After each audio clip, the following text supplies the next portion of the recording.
Hai guys, oke kita lanjutin lagi ya Q&A-nya. Alright, terus gimana cara jaga berat badan?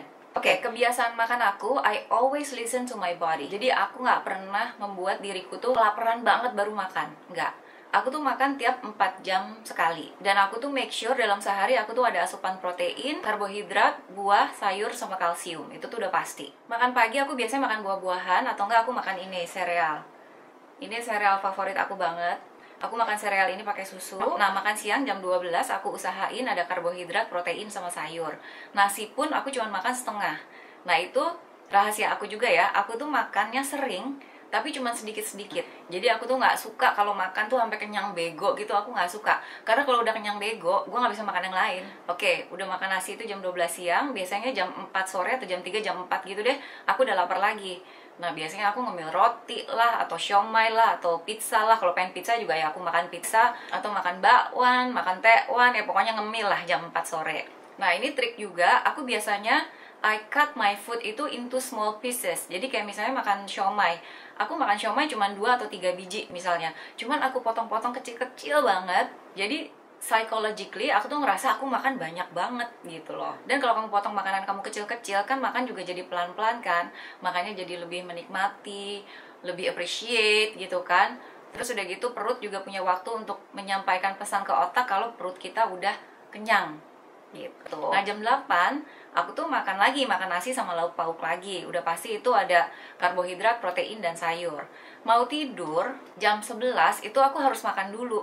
Kalau enggak pasti aku akan kebangun. Jam 3 pagi, jam 2 pagi kalau nggak makan dulu itu pasti aku akan kebangun. Nah, kalau dulu aku tuh makannya tuh bisa makan kayak burger, makan roti, makan mie instan, pokoknya makanan yang berat gitu. Nah, cuman kasihan suami aku karena dia ngikutin cara makan aku, dia berat badannya sempet naik banyak banget. Nah, sekarang aku kalau mau tidur makannya itu roti setengah gitu ya, sama buah-buahan. Pokoknya mainly makannya buah-buahan. Katanya sih paling bagus makan buah-buahan kan pagi. Cuman dibandingin makan mie instan, ya mendingan gue makan buah deh gitu. Aku tuh bukan orang yang seneng ke gym, cuma aku tuh seneng kayak zumba atau nari-nari sendiri pakai YouTube video. Jadi aku cari zumba dari lagu yang lagi ngehit sekarang, itu pasti ada. Ya udah, gue joget-joget sendiri di kamar kayak orang gila sampai keringetan, baru mandi.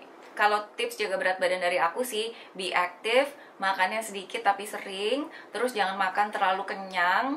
Kalau pengen makan junk food ya makan aja, nggak apa-apa. Aku juga makan junk food kok, cuman makannya juga nggak banyak-banyak. Pokoknya semuanya in moderation lah, semuanya seimbang. Oke, lanjut ke friendship and family. Oke, dari Firda Velayati. Halo Firda. Kalau tanya umur berapa Kak Juicyholic boleh.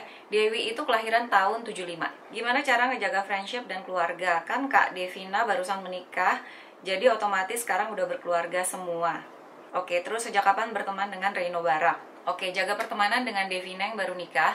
Kayaknya sama-sama aja ya, dia udah nikah sama belum nikah. Intensitas kita dalam berkomunikasi itu nggak berubah. Kalau ketemu muka, kalau misalnya aku lagi ke Singapura, pasti ketemu sama Devina atau nginep di rumahnya. Atau kalau misalnya Devina kebenaran lagi main ke Jakarta, ya kita pasti ketemuan. Aku tuh sama dia tiap hari itu pasti berkabar lewat WhatsApp. Pasti, dari pagi sampai malam, kadang-kadang pagi misalnya dia ngeliatin, ini gue masak ini lo buat breakfast. Devina tuh ya guys, beneran such a good housewife. Dia tuh seneng banget masak, dan masakannya itu bukan cuma masakan yang asal aja gitu kayak misalnya kalau aku masak. Dia tuh kalau masak tuh presentationnya juga bagus. Jadi kadang-kadang makan siang dia tuh suka ngirim-ngirim foto-foto masakannya dia buat kasih aku inspirasi sebenarnya. Foto makan siang lah sama dia dikirim, makan malam dia kirim, dan fotonya itu bener-bener kayak foto-foto restoran.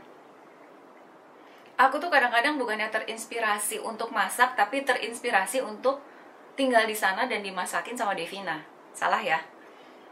Atau kadang juga aku malah jadi gini, oh my god, my poor husband, kasihan banget punya istri kayak gue, nggak bisa masak gitu kan.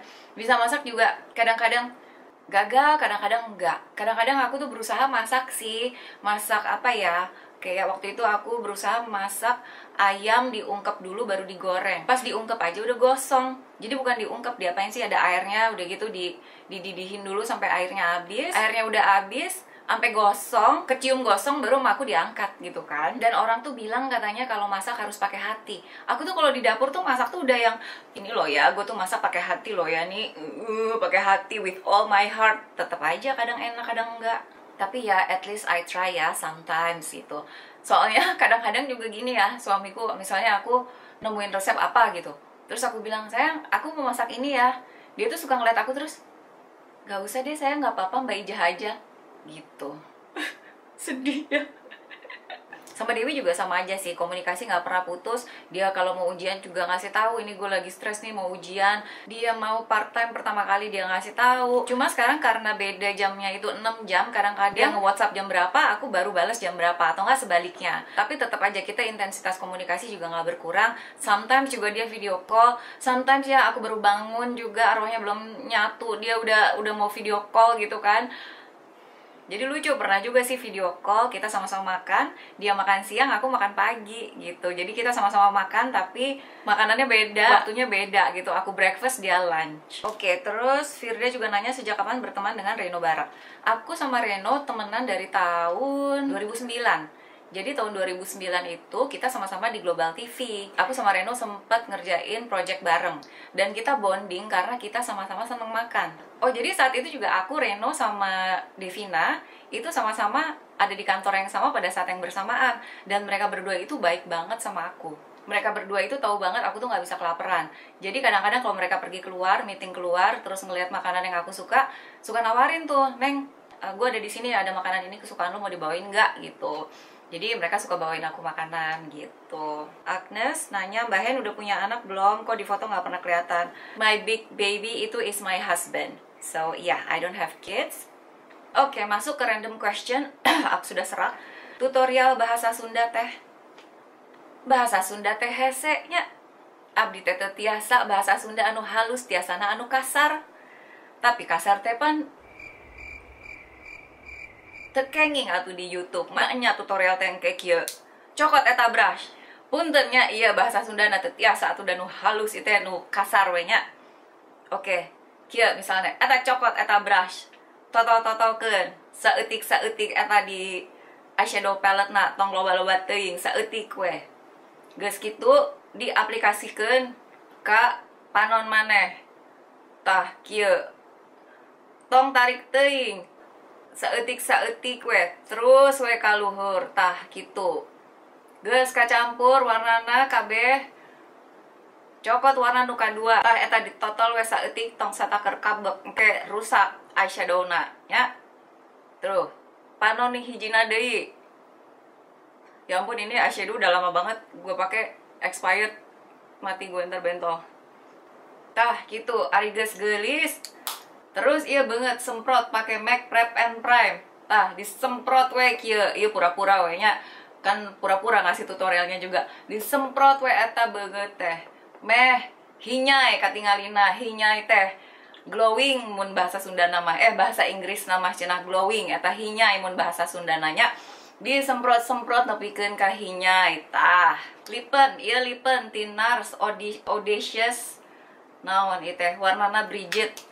Tah kieu warna nate mun bahasa Inggris nate warna nude, warna netral tah nya. Tah make lipen meh teu pucet, meh teu siga jelema gering, tah sehat warnana kitu nya. Nu teu ngartos taroskeun ka babaturan, taroskeun ka keluarga anu tiasa bahasa Sunda nya, atau di Google Translate Sunda Indonesia tah gitu. Oh iya aya tip deui nganggo ieu pensil NYX Wonder Pencil. Ieu teh pensilna teh serbaguna dan tahan lama nya. Ieu kanggo ngarapihkeun ieu pinggir-pinggir bibir kieu tah. Meh teu pabalata dingiekeun tah. Meh rapih. Tuh. Sareng engke teh lipstikna teh moal bleeding mun bahasa Sunda na teh mun bahasa Inggris na teh bleeding teh iya warna lipstiknya keluar gitu tah rameteknya. Jadi nganggo pensil iya tah sakitu wae tips geulis ti neneng Sunda. Puas ya. Oke. Kristiani, Kak, belajar bahasa Inggris gimana caranya, pengen punya aksen kayak gitu. Oke, belajar bahasa Inggris yang paling cepat adalah tinggal di negara yang ngomong bahasa Inggris, so that you are forced to speak English. Cuma kalau misalnya kamu di sini juga belajar sendiri itu bisa banget sih. Jadi cobalah nonton film nggak pakai teks, atau nggak dengerin lagu, terus udah gitu latihan ngomong sendiri. Kayak aku nih seneng ya kalau bikin video bahasa Inggris dan aku lihat sendiri pas lagi editing, aku tuh suka, oh oke, pronunciation gue nggak bener nih, oke, kurang bagus di sini nih, gitu loh. Terus kalau misalnya ngomong juga kan kadang-kadang kita kan nggak tahu, we do not know all the words, jadi kadang aku ngomong ini bahasa Inggrisnya apa ya, jadi kita belajar terus gitu. Nah, waktu di Australia pertama kali datang, aku tuh Inggrisnya juga belum lancar. Aku tuh inget banget saat itu aku lagi nonton Beverly Hills 90210. Mungkin kalian belum lahir nggak tahu itu Beverly Hills 90210 itu apa. Nah, aku tuh excited banget pas si serinya itu ada di TV. Langsung nonton dong. Tahu-tahu, ih kok nggak ada teksnya, gue nggak ngerti gitu kan. Jadi, what happened was, aku tuh kalau nonton selalu bawa notes. Atau enggak dengerin lagu juga. Dengerin lagu, aku catet, terus udah gitu aku terjemahin, kayak gitu. Tapi yang paling bener itu adalah kita sama kayak makeup, practice makes perfect. Jadi kita harus pakai bahasa Inggrisnya, kalau enggak ya lupa. Jadi aku beruntung banget sih tahun 2014 itu started making YouTube videos so that I had to speak in English gitu loh. Walaupun sekarang karena penonton aku kebanyakan orang Indonesia, ya udahlah ngomong Indonesia aja. Tapi lidah kita itu emang udah terlatih ngomong bahasa Inggris. Okay, next question. Mashano Jisho Kaheni, do you have Snapchat? I do, but I don't Snapchat. Aku biasanya Insta Story aja. Terus pertanyaan terakhir dari Devina Neng, masih ingat the first very basic 2 colors Christian Dior palette eyeshadow I pushed you to buy? Yes, of course, I remember. Ini tadi aku udah liatin juga, ini nih yang Devina paksa aku harus beli waktu itu. Dia paksa harus beli, udah gitu gak tahu cara pakainya. Cuma ini sampai sekarang masih aku simpen. Oke, kayaknya udah semua pertanyaannya aku jawab. Thank you so much for watching. Aku masih perlu bikin TMI tag nggak sih? Kalian tolong kasih komen di bawah ya. Oke, thank you so much for watching and I'll see you guys in my next video. Bye!